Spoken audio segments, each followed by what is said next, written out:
Welcome back to TD School, our video series for tournament director training. In this episode, we're going to talk about one of the PDGA's most valued and debated member benefits, ratings. Let's get started. A common question that's asked is, where did ratings come from? Ratings were initially an attempt to deal with sandbagging, players entering a division below their skill level, which was a big problem 20 years ago. Imagine trying to put players in different amateur divisions without ratings? PDGA Hall of Famer Chuck Kennedy and Roger Smith developed the rating system based on scores from the 1998 Pro Worlds, with a few refinements being made as years have passed. Since 2002, the PDGA and PDGA tournament directors have used ratings to divide amateur players into skill level-based divisions, such as FA1 or MA2. Player ratings provide a single scale of comparison for all players across the world, no matter their age or gender.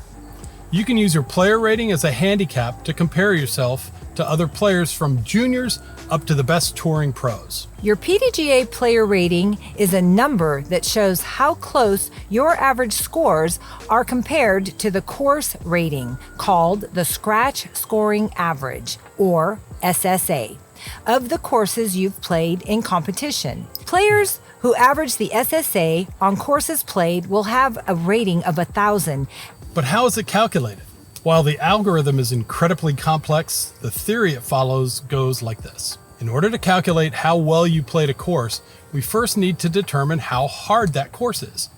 Rather than try to manually evaluate a course by looking at the hole length, number of trees, elevation, foliage, etc., we take a group of players who we know the skill level of, have them play the course, then compare their collective skill level to that course. A couple of quick calculations later, and we have a numerical value for how difficult the course is. This is the fundamental basis for PDGA round ratings. On average, players will play to their average ability. Some players might shoot better, some players might shoot worse. Some players might shoot right at their average. Put enough people together and the power of statistics takes over. Player A might shoot a personal best, but player B will most likely cancel it out by shooting a bad round. It's wildly impossible, even statistically impossible, that a large group of players will all shoot their personal best at the same time. Essentially, we use statistics with a large enough sample size to assign course difficulty with a high degree of statistical significance. These factors form the backbone of the PDGA rating system. An additional bonus to this methodology is that this can be applied to a brand new course, a course with a different set of rules, or even a course with alternate tees and or basket positions. It even inherently takes weather into account. If one round had worse weather than another round, then the players will score worse, and the course will be rated as more difficult. In general, for every sanctioned event round, we start with players called propagators. Propagators are players who are rated at least 700 with at least 8 rated rounds. They have a stable track record. The scores of those players are compared to their ratings to determine that scratch scoring average mentioned earlier, kind of like par for the magical 1,000 rated round. Every throw above or below the SSA typically represents about a 10-point difference in rating.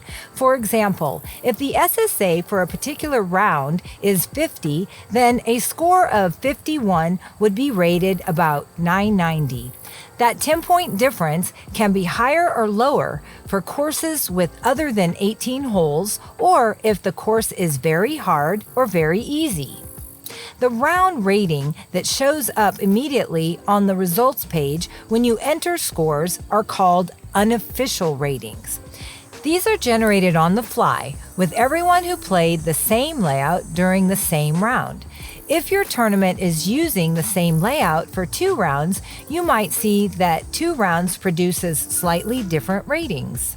On the second Tuesday of each month, we update them to official rating. When the ratings go official, multiple rounds from the same tournament that were on the same layout may get combined into a single pool. Therefore, it's important to set your layouts properly. If a division is playing even a single hole different from another division, then they need to be set to their own layout in Tournament Manager.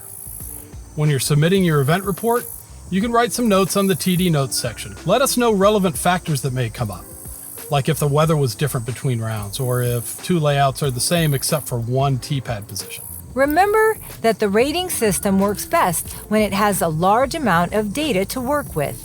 If there are just 2 or 3 propagators playing a layout, the unofficial ratings might come out different than expected. And while having as many people in the same pool will help even out rating statistics, it's still more important to group players into divisions and layouts in which they have the most fun. Don't make amateur players throw a water carry they can't reach for the sake of statistics. As with everything else the PDGA does, we listen to our members and our players. We're always looking for ways to improve the rating system and find ways to put it to good use, like the new Global Masters series. If you have a question or suggestion, contact us at eventsupport@pdga.com, and for more information, check out our complete TD training curriculum available now at pdga.com.